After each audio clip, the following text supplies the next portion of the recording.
নমস্কার বন্ধুরা, গল্প কাহিনীতে আপনাদের সবাইকে জানাই স্বাগত।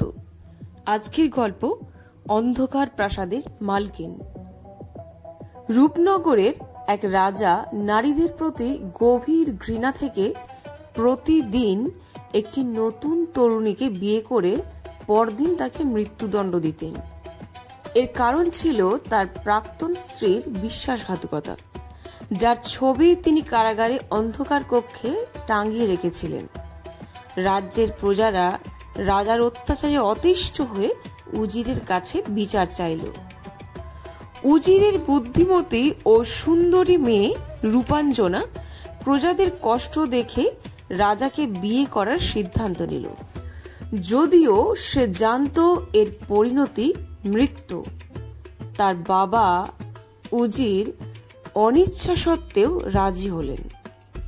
বিয়ের রাতে রাজা যখন রূপাঞ্জনার রূপ দেখে মুগ্ধ হলেন, তখনই তার চোখ পড়ল প্রাক্তন স্ত্রীর ছবির দিকে এবং তার মনে ঘৃণা পুনরায় ফিরে এলো।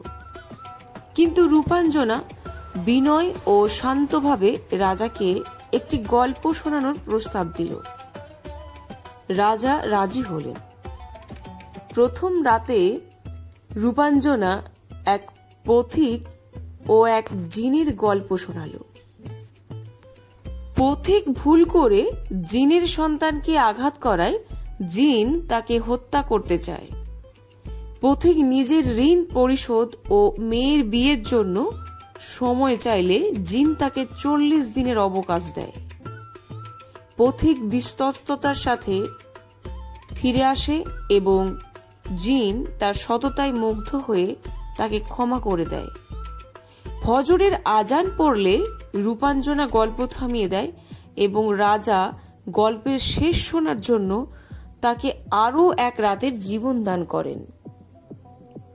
দ্বিতীয় রাতে রূপাঞ্জনা সেই পথিকের বিশ্বস্ত স্ত্রীর গল্প শোনাল, যে স্বামীর মৃত্যুর ভয়েও অটল থাকে এবং স্বামীর প্রতি চিরস্থায়ী ভালোবাসার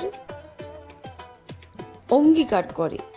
এই গল্পে রাজা বুঝতে পারলেন যে কিছু নারী অবিশ্বাস্যভাবে বিশ্বস্ত হতে পারে।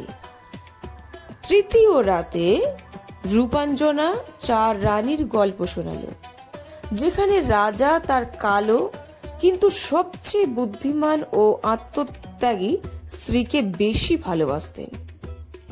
এই গল্প প্রমাণ করে দিল যে বাহ্যিক সৌন্দর্য বা চালাকি নয়, বরং চরিত্র ও ভালোবাসাই আসল।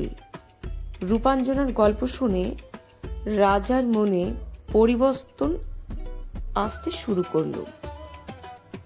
রূপাঞ্জনা রাজার বিশ্বাসঘাতক স্ত্রীর ছবিটি ছিঁড়ে ফেলার অনুরোধ জানাল।